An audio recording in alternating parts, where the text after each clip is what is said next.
সম্মানিত দর্শক, আপনাদেরকে একটি উর্দু মোনাজাত শোনাবো। অনেক সুন্দর মোনাজাত, হয়তো আপনাদের শুনলে ভালো লাগবে। আয় খোদায়ে পাকে রহমান ও রহিম, কাজায়ে হাজাত ওয়াহাব করিম।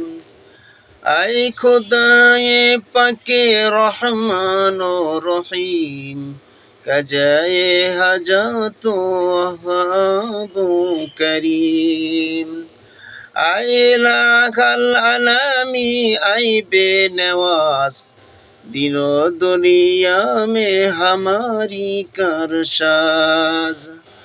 हम गुनाहगार और तू गफ्फार है, हम भरे आईबों से तू सत्तर है। तू कदर है के जो चाहे करे, जिसको चाहे दे जिसे चाहे ना दे। तू दाता है के देने के लिए, दर तेरी रहमत के हर दम के खोले। हर घड़ी देने की तू तैयार है, जो ना मांगे उससे तू बेजार है।